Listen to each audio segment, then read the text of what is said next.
Welcome back to the podcast. I'm so glad that you are able to join me again. Today's episode is an absolute treat. I have a conversation with a person who's doing the absolute most for her community in Somerset West. Listen to this. She, along with her husband, pastor a growing life-giving church. She is the chairperson of the Somerset West Night Shelter, which is an organization committed to serving the homeless community in the neighborhood. The shelter currently takes care of 100 adults and 20 children. She also leads and looks after the Op Die Plaas, which is a preschool for a farming community in Heldervalley. She also is involved in many other things, including the Church Street Coffee and the Somerset West Street Store. You will find all the links in the episode description below. She is an absolutely busy person, and so it was such an honor for me to be able to have this conversation with her. So we talk today about life under lockdown, homelessness, and launching a new family shelter, why it's better to support a local charity than simply giving to street beggars, the importance of giving homeless people hope and dignity, as well as leading a preschool for children in the farming community. I'm absolutely sure that this conversation is going to leave you inspired and energized to get up and get that project started. You know, that one that you've been postponing for a couple of years now, or to start donating to your local charity organization. Before we get to the conversation though, please just take a moment to subscribe to this podcast, and at the end of the episode, please leave a review for us from wherever you are listening to this podcast from. That will help us very much. If you're watching from YouTube, first of all, huge apologies in advance for the poor video quality. We had some significant network challenges. Apart from that, please hit that subscribe button and turn on the notification bell. And now, here's my conversation with none other than Jo Swart. Enjoy.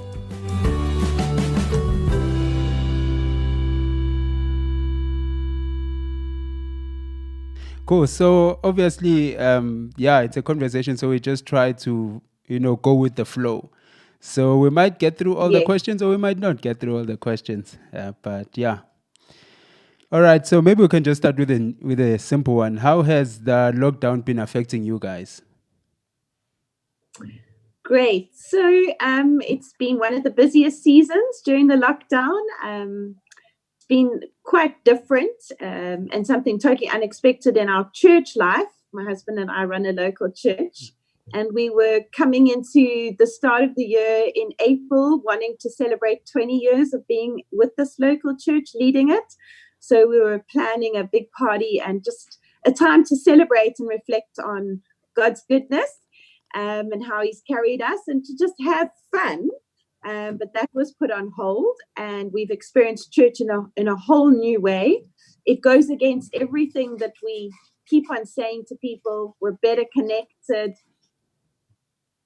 Hey, sorry, the dog. It goes against everything. She's usually calm and she sleeps on the couch, but it's almost like they know. Yeah, now's the time to play up. So in church life, we always say better connected and let's live in community and let's do this together. And then you get lockdown and everything's opposite to that. Yeah. So our catchphrase was isolated but not disconnected. And but it has become hard. So we're slowly getting back into church with 4 services of 50 people. And that's just for those who are desperate, who can't handle online and isolation anymore. So those are, people book it online and they're full. And then our preschool that we run with 60 children, we've got about 20 back in attendance. So that's also back to a slow start. But thank God it's not needed to fold or close or hasn't come to an end. We're still hanging in there and everybody's remaining positive. The children have really missed it and really needed it. And then at the night shelter, we have a new baby. So we've literally more than doubled overnight. Oh, wow. The beginning of April, we acquired a new property 1 block down from the current shelter. Yeah. And instead of, at the start of lockdown, taking care of 54 adults, we now take care of 120 people, including 20 children. Sure. Yeah. So it's on the church side, it's been different. The creche, it's also been different. But now the night shelter has just consumed all the time and energy for me personally over this last season. Sure. That is amazing. And I think from the church side, we definitely can also relate, as we've all been affected in similar ways by the lockdown. Yes. But interesting enough, you're saying from the shelter side of things, it's actually become more busier than before. Actually, I'm just thinking now, because I saw here when lockdown hit, the government said that they were going to organize shelters for homeless guys. And then so I was wondering if you guys were contacted or were part of that, accommodating the guys that were homeless during the lockdown. So initially we weren't. And a week before lockdown, I'm obviously sensitive and attentive to what the plan is with homeless at all times. Yeah. And I heard our lovely president announce that there would be a plan of action for the homeless. So that was a good week or so before lockdown. We went into lockdown and I remained with my ear on the ground trying to hear what was the plan. There were rumors of X, Y, Z, but nothing materialized. Then a week into lockdown, I heard that a facility was going to be set up in Strandfontein at the sports fields. This crazy dog is going to get the better. Anyway, I've got some treats on my desk, so she's going crazy. Here we go. Angel. She came to us literally this size at the start of lockdown, and she's been our shelter baby, our lockdown baby. We started off calling her Corona, but we changed it to Angel. So there were big tents and mass sites set up in Strandfontein, and in the interim, until that was set up, we just got involved in a local soup kitchen, trying to see the need of the homeless that weren't in the shelter, but that were out on the street and literally locked out of society. And then Strandfontein happened, and we were asked to gather people, which we helped with. But then Strandfontein seemed to reach full capacity almost overnight. Oh, wow. And there were issues of conflict and initial setup problems with the lack of bedding and mattresses and difficulty with food supply. So it was just going through the initial struggle, but they were overwhelmed with people. So ultimately, we ended up keeping every single person that we gathered. We were able to set up additional space at the single adult shelter and send them there. And the families we kept, and then social development ended up sending us more families that had gone to Strandfontein, but it wasn't suitable to have children in Strandfontein. So initially we started with over 90.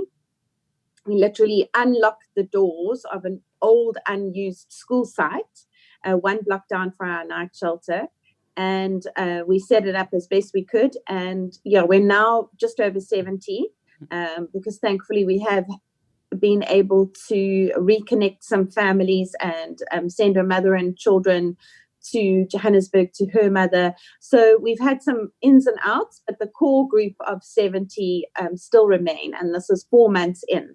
So it's been quite a journey. Yeah, sure. That is amazing. And then sorry, I'll continue. No. So we were literally asked by social development to take care of homeless families. And we thought it would be for 3 months. We were hoping for longer. They have extended the agreement to next year, March, but we now are busy penning down our agreement for a further 3 years. I see. Sure. That is cool. Is that part of the new family shelter that just recently opened? Yes. Okay. Our single adult shelter has been running for 32 years, sure, and it's set to continue, but now this is a new additional shelter and we are in month 5. Yeah, sure. It's amazing.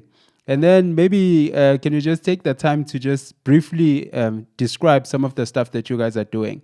Because you've touched on a few, but I just want a holistic view of the stuff that you are involved in and the projects that you are leading. Yeah, so with regards to the night shelter, we have always sought to do extra and always sought to increase our operations, because we feel that we have a good hand on the shelter and we know what we're doing, and we've got a great team, and we've pretty much figured out how to run the shelter and how it all works.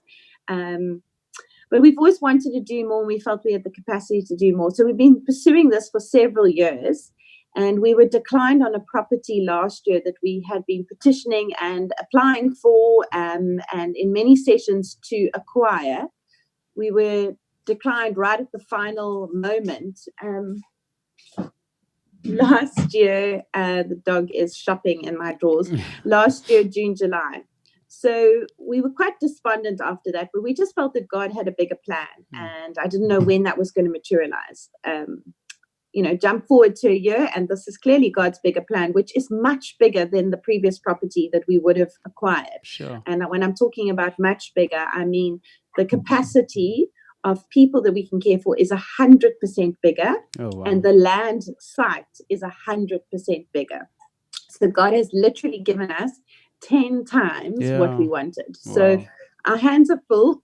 We now have 120 people on the both sites, but we could increase this up to 150, possibly 170 over time, as we feel that we are able to, position ourselves accordingly with the right staff and the right support and finances, and as we figure it all out. At the moment, 70 family units are enough.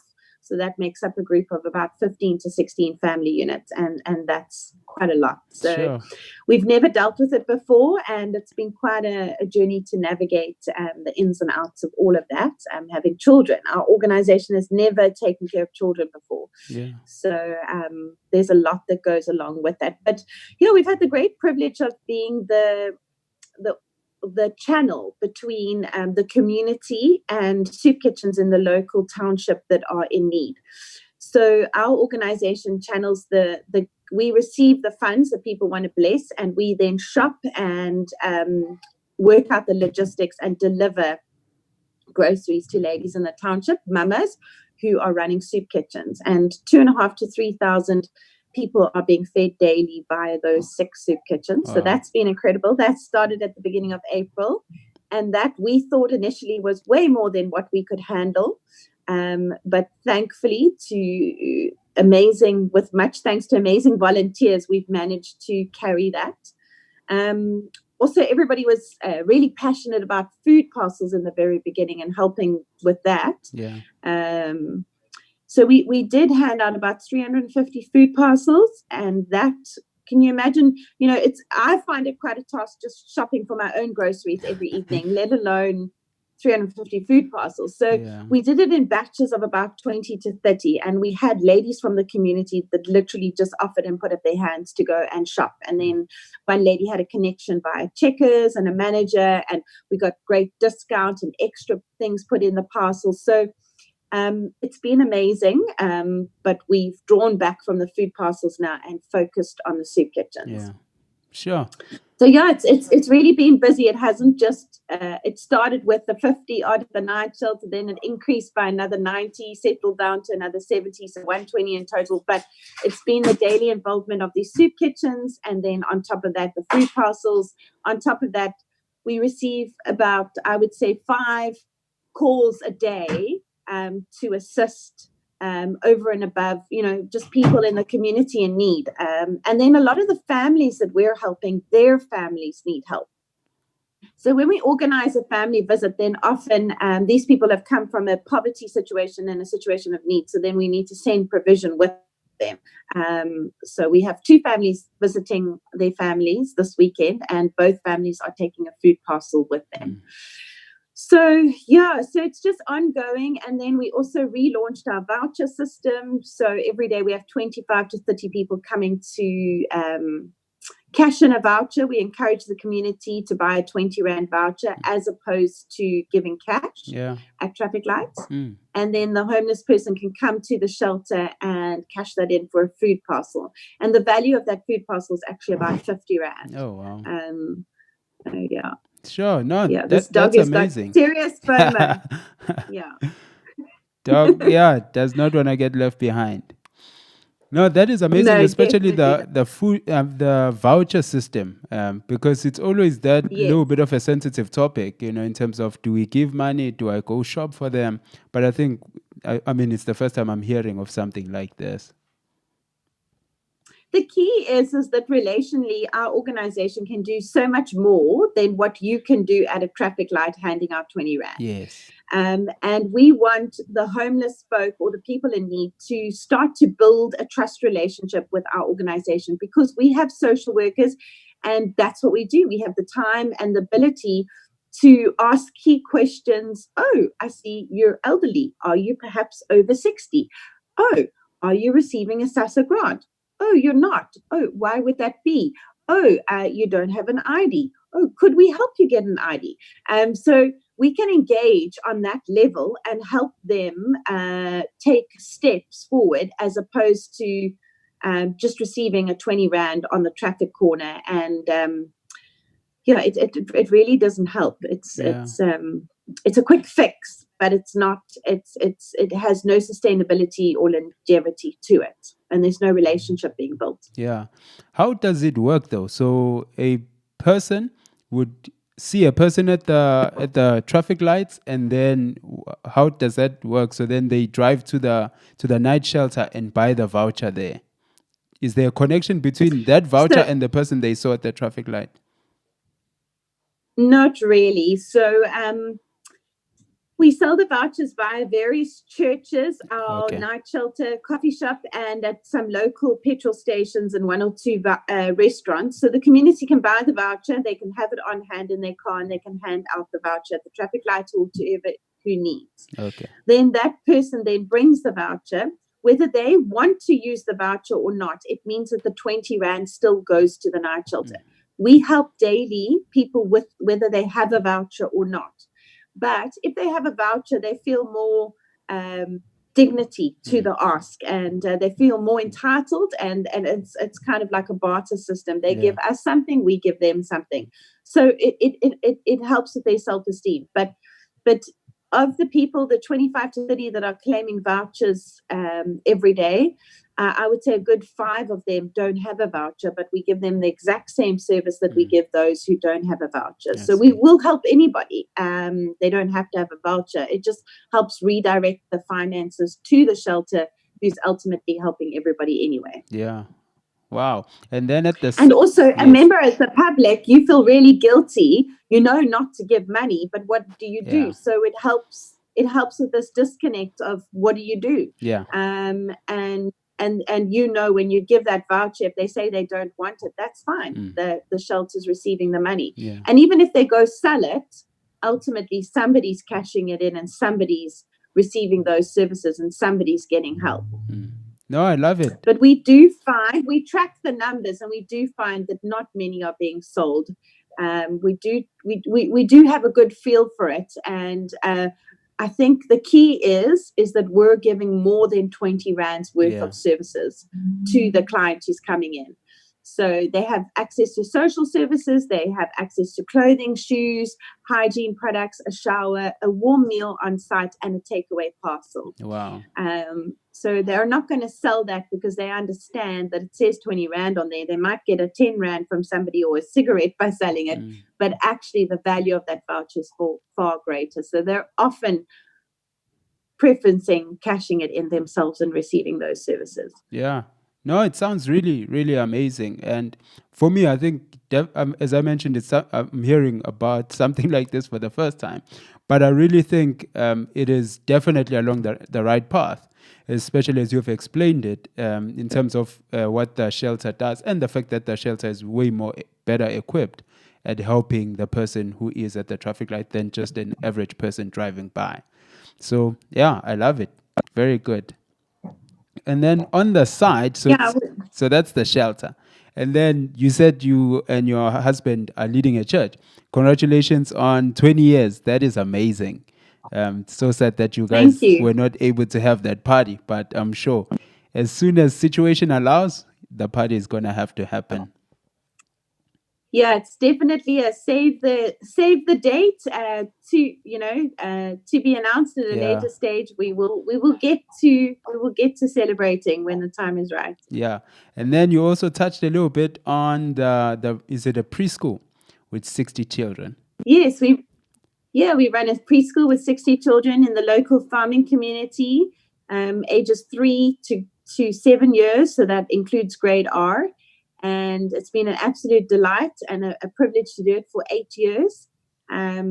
These children are they are edible. Yeah. So cute. And yeah, it really is. It's awesome to be involved in giving them the best start to life. And it just came out of us, receiving the message of Tata Madiba, and that education was key for everyone, and that the playing field needed to be leveled, and not just people of privilege needed to advance, but everybody needed to advance, and education is that key. So I just look at my children, and I look at a local township person's children, and I say, well, they should be receiving the same. So that's what we try to do at Op Die Plaas, and we feel we've had great success, and the children do excel when they go to big school and they integrate one in the system. Yeah, the story of the preschool is quite inspiring, because the preschool is actually not just a normal, typical preschool, just serving normal, kids in the community. So maybe you can just take a moment to just explain what the school is about, how did it start, and who are the community that it specifically services. Yeah, so, I'm pretty honest, and I can be pretty blunt, and I don't like talking about color and race and creed and culture, but I do feel our church is positioned right on the border of a significant farming area. So when we were looking to get involved, obviously the mandate is education from the general push is education. So we needed to navigate. We, for many years, had reached out to the farming community. We were just doing casual things, Easter outreaches. In winter, we would hand out Wellington boots to the children and raincoats for the parents, and food parcels at Christmas time. And we would try to do what we could. And it got to the point that we were negotiating with the farmer for many years to establish a creche on site, because the children are often left in the care of elderly or young adults that don't have the right dynamic to take care of small children. So we wanted to set up something more secure. And the farmer just didn't seem to be on the same page with that. Again, we didn't understand why we were being blocked and not given the opportunity. But then a site became available across the road, which was much bigger.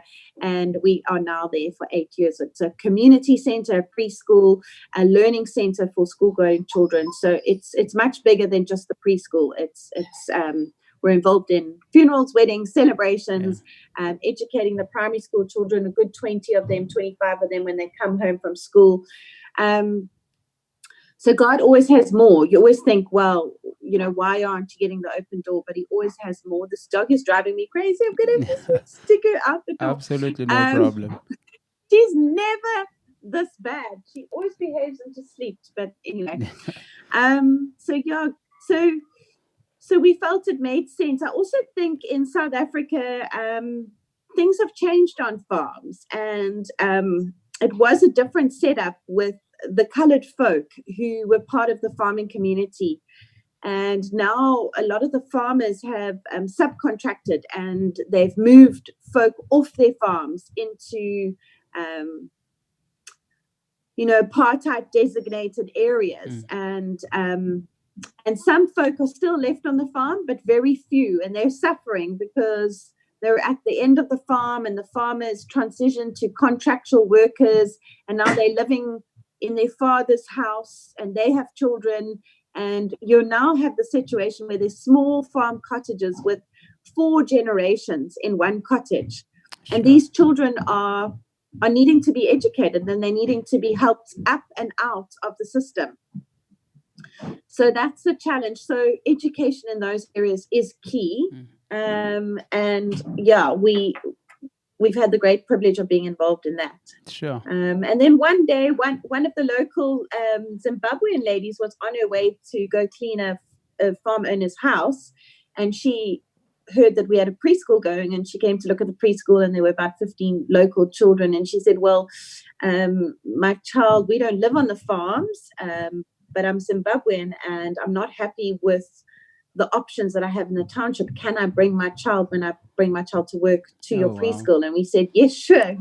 Her name is Michelle, and she was the start of 40% of our children being foreign national children that come to our preschool that are taxied in at their own additional cost and transported to the preschool. So yeah, about half the children are local farm children and the other half are foreign national Zimbabwean children, all just wanting the next best for their children. Yeah. Wow, that's amazing. And then the school has been operating for how long? 8 years. 8 years. But it has been a 15-year journey with that community to get to where we are. Yeah.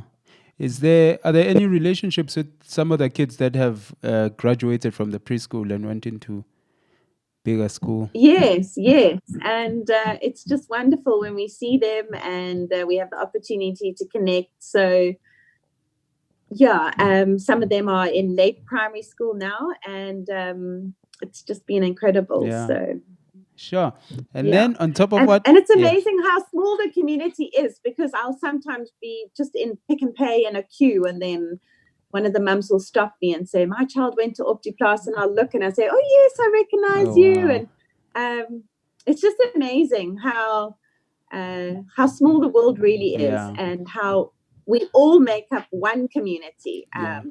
Different colors, different faces, different spaces, different sizes, but we all make up one community. And at the end of the day, it's when we at Pick and Pay buying our groceries to feed our family, we're all in the same queue, and we're part of the same community. But yet the question is how do we help each other, and how do we live together in this one space, this one community? Yeah. And on top of, so we've spoken a little bit about the shelter, about the church, and then the school. And then there's lots of other stuff that you do, one of them being the cafe that is at the night shelter. And then there's something that I read as well online called the street store, which is another very interesting. Yeah, it's just, we receive many donations. The community in Somerset West is incredibly generous, and they give us a lot of stuff, but we don't always need everything that they give for our clients. So sometimes the stuff is very fancy. So we've got Blackbird Beauty, which is just a bit of a take on something that was pre-loved, pre-used, still in great quality, and is not everyday wear. So we have a coffee shop with Blackbird Beauty Clothing where we resell clothing. And then the coffee shop is just a great meeting point. Often the public will want to meet with me or one of our team members, or just meet with a friend for a coffee. And so our whole catchphrase there is that the profit goes to the shelter. So we don't do anything fancy, toasted sandwiches, slices of cake, and great coffees. And we've got great coffee beans and got a good relationship with a local roaster. And it's just a cute space up front of the shelter just to connect this world of homelessness with the community over a coffee. And so we have the upmarket clothing there for sale, and it provides a great income stream for the shelter. Then the street store is a similar take, but a different kind of clothing. And again, not clothing that our clients need, but clothing that a lot of less fortunate members of the community can come shop for. They can come look for really decent secondhand clothing items and pay bargain prices and meet the needs of their family. I actually have my lady Belina who cleans my home once a week. She popped in there earlier, and we're also from the public able to give people vouchers. So I give her a voucher, and then she shops, and she's very happy to receive the items. So instead of me keeping my clothing items aside for her at home, I just send everything to the shelter. I know everything gets sorted out. Items that are needed for the clients get pulled out and redistributed to the clients. Fancy stuff gets set aside for Blackbird Beauty. Everyday wear that the clients don't need go to the street store. And things that are too stained or too worn, they go to our car boot sale. So we've got a whole sorting and shifting system, and a volunteer by the name of Lorraine does that. But it's so nice because instead of giving Belina, my cleaning lady, a packet and saying, look, there's some nice stuff in there and there's some not nice stuff in there, good luck. I could rather send her with a voucher to the shelter, and she can, in a dignified way, shop for herself and choose what she would like and what would be a blessing to her, as opposed to me saying, oh, here's a packet, you should be grateful. You know, it makes a big difference. Yeah, it definitely sounds like you guys take a lot of put a lot of effort into making sure that people that you are helping and serving, that they get a dignified experience, you know. And one of the two words that are very common and very popular in the work that you do is hope and dignity. And so I'm just wondering if you can spend some time just explaining why are those words so important to you guys. Well, I think the word homeless and homelessness has got a bad rep, and it doesn't actually conjure up positive thoughts. And one just naturally thinks, oh, dirty and useless, and it's their fault, and, you know, what's their problem? But at the end of the day, they're human beings, and anybody can come into a situation of homelessness. And we deal with such a vast array of people from all walks of life, all colors, all creeds, and some of them highly educated, some not. And that spirit that attaches itself to homelessness is something that really just gets at somebody's soul, and they become so downtrodden and hard beaten, and they really need somebody to say, hey, there's hope. And there's a step up and another step up, and we're here to help you. So everybody, when they come to our organization, they'll have the opportunity to meet with the social worker. And I love this. Everybody gets a PDP, a personal development plan, and we take people up the ladder of hope, you know, the ladder of looking forward and understanding that they can come up and out of it. And then dignity, we just try and respect that everybody has the right to dignity. And, you know, we put a lot of effort into how our organization looks from the front right through to the inside, how we present our beds, how we feed our people, how we bless our people, how we look after our people. I know during lockdown, I was commenting to Lorraine, our key volunteer with the clothing, and I said to her, you know, Auntie Lorraine, well done. I can honestly say that when I pop in and I look at these gents that are locked down and in the shelter, they are immaculately dressed, and a lot of them have really good branded tackies and jeans that fit right and beautiful shirts and jackets. And I can say, Lorraine, that you honestly have given your best, and you've pulled the best of the donations out of the pile. And these guys are looking so sharp. They do not look homeless. They do not look in need, and they do not look like they're staying in a shelter. No one would believe that. Wow.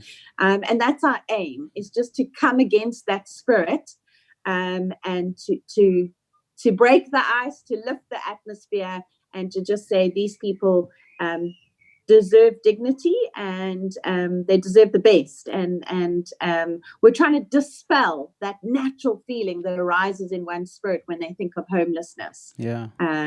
And say, no, it doesn't look like that, and it's not like that.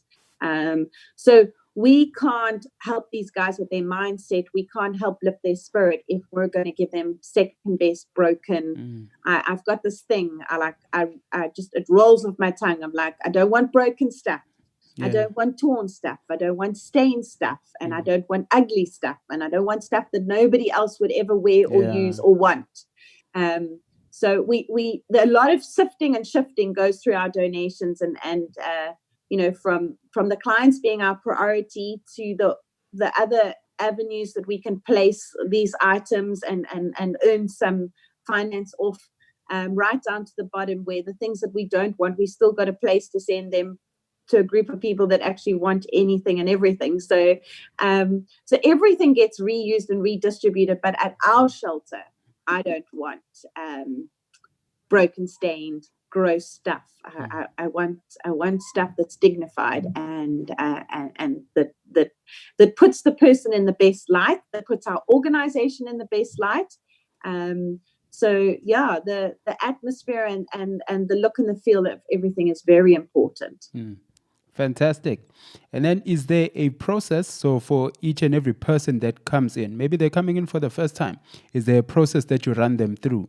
And obviously, I would imagine that it would be flexible because the people that are coming from the street don't have any obligation to come and to stay and to sign up and all of that kind of stuff. So is there maybe a process that you try and run each and every individual through?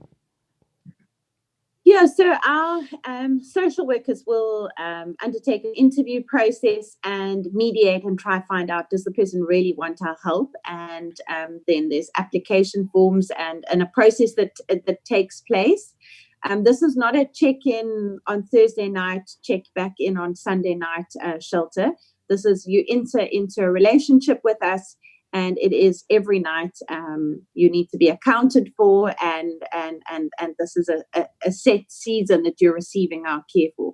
It might be a week for some people. It might be 3 months to 6 months for other people. It really depends on their personal development plan and where we are at with their progress and how much they have given. You know, it's not just a take, it's a take, give, take.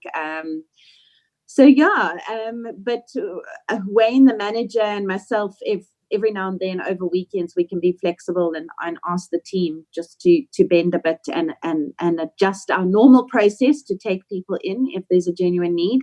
And we feel that God directs us accordingly, and our team respect that and honor that. But generally, Monday to Friday during office hours, come for an interview, come and speak face to face, and we'll engage and take it from there. Sure. Fantastic. In terms of the single adult shelter, so that's the one that has been running for about 30 years. Would you say that now, in terms of fundraising and funding for especially that, is it easier or is it more challenging? How do you find the funding for that work? It's always a challenge. We receive about 40% of our income from social development, and the rest we rely on regular givers and fundraising events. So I would say another 20% of our income comes in from regular givers, and that other 40% we have to hold as many fundraisers as possible. So we have 3 key ones. We have an art and wine auction, we have a golf day, and then we have gift wrapping in December. And it's a lot of effort, a lot of work. It's a big weight to carry, a burden to bear, but it's worth it, and somebody has to do it. So we have amazing people in the community that come alongside and help us achieve those goals. But I can say that the season of lockdown, we have not wanted for anything. Sure. God has met all our needs, and He continues to do so, and we've been abundantly blessed. Amazing. Wow. That's great. Do the people that are coming, especially for the shelter, do they pay per night? So no, we do take a small amount off the people who are receiving Old Man SASSA pension grant. But other than that, we literally have about 4 clients on both sites that are receiving that. The rest of them aren't. And no, the amount that we receive from the clients is literally nothing. Yeah. So we've probably got an income from a small group that give us 50% of their SASSA grant money, and that's probably 3,000 to 4,000 rand. When our budget is at the moment, it's gone from about 120,000, 150,000 rand a month, sure, to 200,000 to 300,000. Our budget has just gone through the roof, but somehow miraculously all our needs are being met. Yeah, sure, that's great. Sounds amazing. And then, what would you say would be your top highlights? Few highlights in all the years that you've been serving the community. It's hard to sum up. Yeah. But the same thing happens with Op Die Plaas. What I'm always honored and blessed by personally, somebody trying to phone me, so I just press decline. What I'm always honored and blessed with personally, are you there? Yes, I can't see you. It says Joe's iPhone, but I can hear you. Yes, you are back. Okay, there we go. Yeah, what but it's always a treat and a treasure to me is, I don't know if I'm going to explain it right, but this, sorry, I'm just going to have to first decline. Somebody's adamant to try and get hold of me. There we go. Let me start again. Cool. So can you hear me? Yes. Okay. What I'm always honored and blessed with is, I don't know if I'm going to explain it right, but this open door that you get, the word of God says that a gift opens the door to the giver. And that is exactly what I receive by being involved in the community. I get to walk on a road with people that I would not in the normal and natural have the privilege and opportunity to walk with. And we might think people are privileged. Why would you want to? Why would I want to walk a road with somebody that doesn't have common dynamics that I have? Maybe isn't the same color, maybe isn't from the same privilege upbringing, maybe their home doesn't look the same as mine. There is this clear difference. But the blessing that you receive by being in community with others is far greater than anything money could ever buy, and such a spiritual blessing. And that's what being involved in the community has given me. It's given me where I can stand next to a mother whose child has gone through our preschool system at Op Die Plaas, and maybe her child is in grade 2 or 3 now, and she stand next to me and just thank me and say, it was such a blessing. Thank you so much, Jo. And I think to myself, wow, what a gift to have this genuine moment with this woman where we're on the same page and their child has the same value to both of us. And we get to share the special moment. And then with regards to the homeless, we can't take away from the fact that God really, he treasures everyone, and he values everyone, and especially the underdog. The Bible just has got story after story about the underdog, and to have relationship with those that God just he values. Oh, somebody is so determined to phone me. Sorry. It's just such an honor and a blessing if I'm explaining it in the right way. Yeah. Yes. And then, are there any biggest lessons that you've picked up?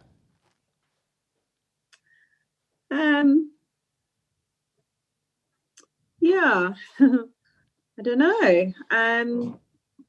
I think the biggest lesson to me personally has been that you've got to go along a journey to find out what your passion is. Sorry, I literally have phone calls coming in nonstop. Anyway, you've got to go along a journey to find out what your passion is. And homelessness and what I've been involved in the last several years doesn't really connect to my personality type in the way that it doesn't make sense, because personally I don't appreciate secondhand broken things. Personally, I don't really like dirt and smell and discomfort and things that aren't minimalistically and things that don't come in a neat package. Bottom line. But yet, because I don't like that, God is using that to bring order and value into the chaos. And he's using me in the most unlikely way. So it is a surprise that this is the area that I seem to have the greatest skill for.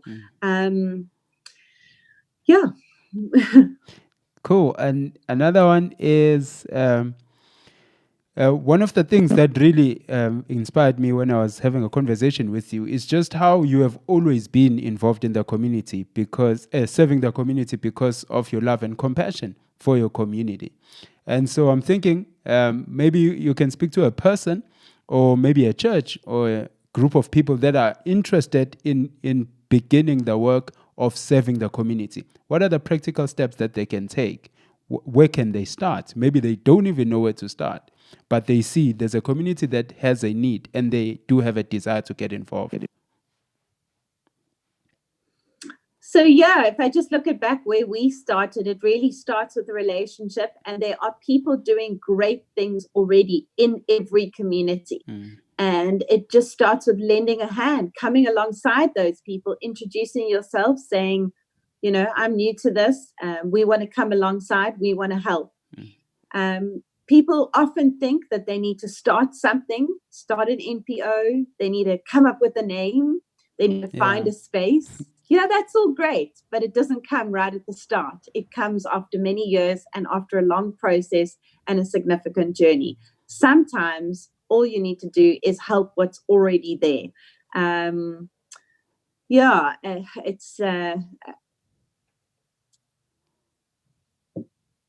again, people just don't get the hint. Yes, we're about to finish. Yeah.